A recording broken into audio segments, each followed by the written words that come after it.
beberapa keluhan-keluhan dari terutama kepala sekolah, ada pertanggungjawaban juga ternyata yang selalu dilibatkan kepada kepala sekolah misalnya, atau juga beberapa keluhan yang tadi mungkin bisa Pak Rektor menanggapi keluhan-keluhan mereka tersebut.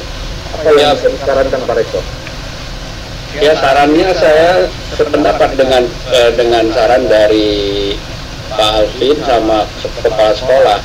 Jadi tugas dari kami sebagai rektor atau sebagai kepala sekolah itu mendata tentunya itu udah dari awal sudah dilakukan dan tidak ada niat sedikit pun untuk mendata kemudian digelembung-gelembungan atau dikurang-kurangi, itu tidak.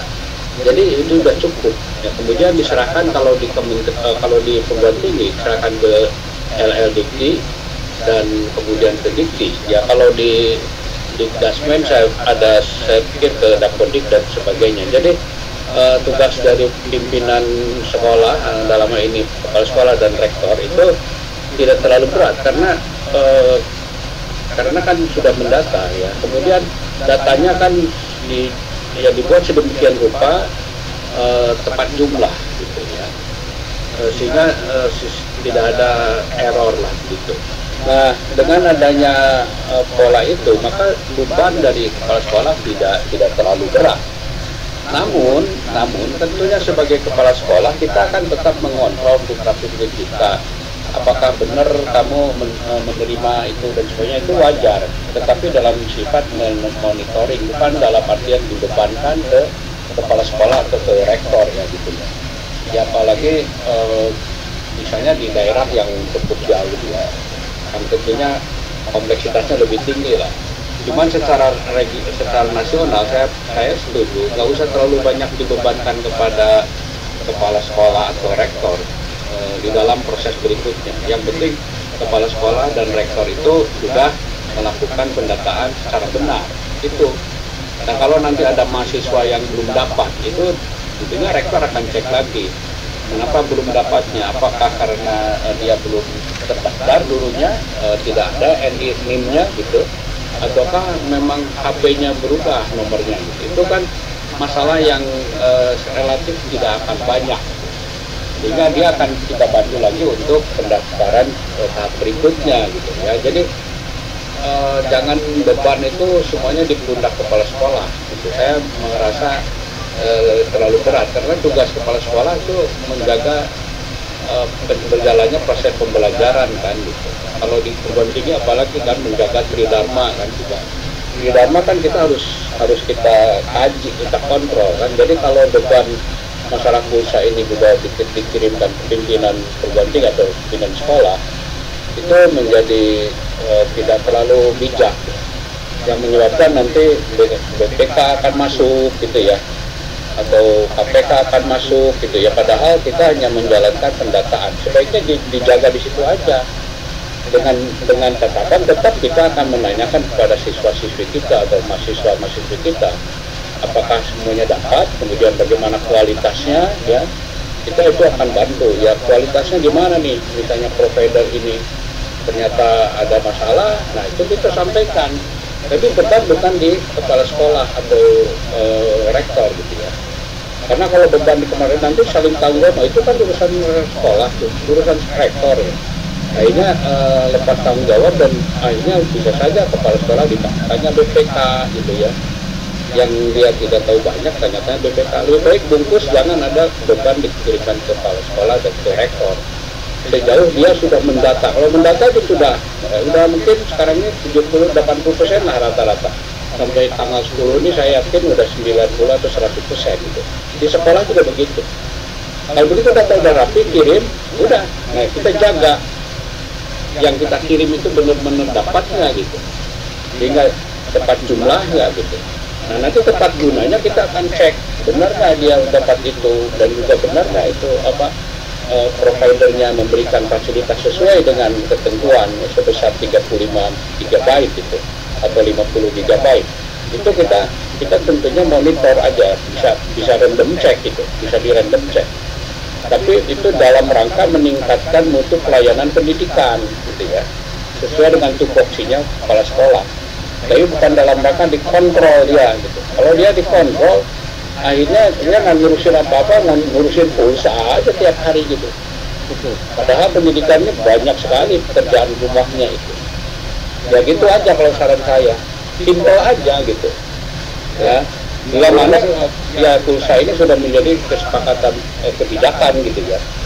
Yang lainnya tentunya teknologi, dan ya saya juga masalah infrastruktur internet itu kan 70, tadi disebutkan kurang lebih 60% ya di daerah-daerah itu tidak tercover. Nah, itu yang harus dipikirkan lebih serius lagi gitu. Ya, terima kasih Pak Asep. Sedikit saja mungkin tanggapan dari Ibu Nur Hidayah Masri, Kepala Sekolah SMA Negeri 14 mengenai pertanggungjawaban ini, sedikit saja Bu Masri. Masih ada Ibu Nur Hidayah Masri, Kepala Sekolah SMA Negeri 14 Makassar? Masih di tempat kah? Udah hilang. Atau ke Pak Manurung dulu, Kepala Sekolah SMA Negeri 4 Kecamatan Siantar, menanggapi tadi pertanggungjawaban ini tadi dari Pak Alvin sama Pak Asep. Ya, terima kasih kepada Pak Petra sebagai moderator. Kita juga sangat terbantu dengan yang argumentasi yang disampaikan Pak Alvin tadi. Kami semakin kuat untuk melaksanakan ini semua. Demikian juga Pak Rektor tadi. Jadi karena gini, setelah data itu kita masukkan ke Dapodik, terakhir kita disuruh print SPTJM namanya, tanda tangan, stempel, upload. Berarti di situ kan semua pertanggungjawaban terakhir adalah kepala sekolah. Tetapi dengan pencerahan Pak Rektor tadi, dengan Pak Alvin dari Kementerian Pendidikan memperhatikan, jangan nanti setelah ini berjalan kami diperiksa inspektorat, diperiksa BPK, padahal tugas kita hanya memfasilitasi memasukkan nomor operator daripada siswa tersebut. Nah, itu. Jadi artinya selalu seperti itu. Jadi kami sebagai kepala sekolah selalu titik terakhir yang harus diperiksa. Nah, kita bukan mengelak, itu tanggung jawab kita.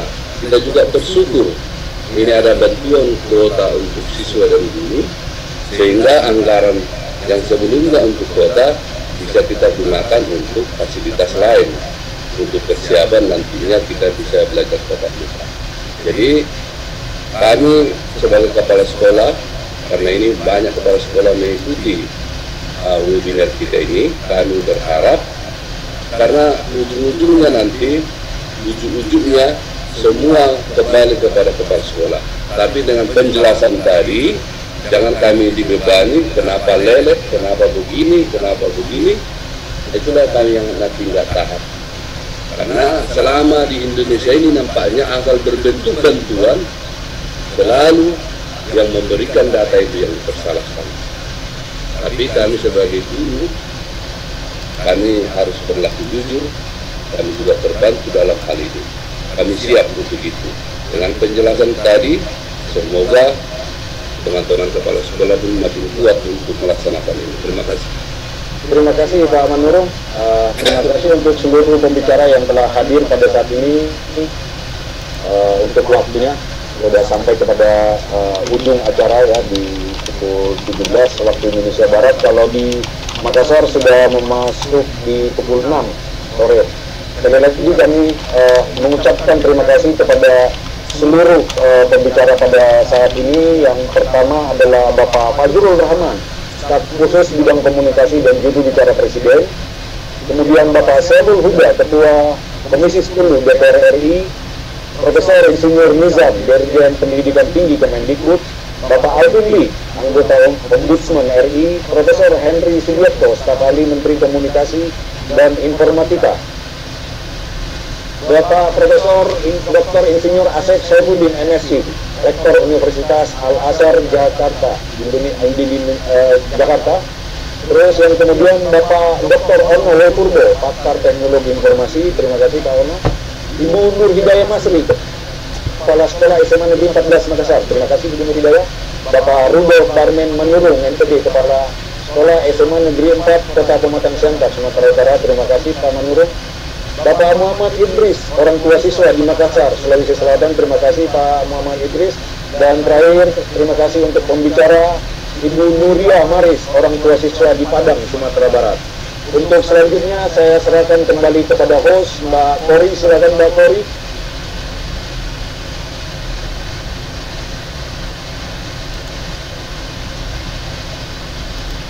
Mbak Kori.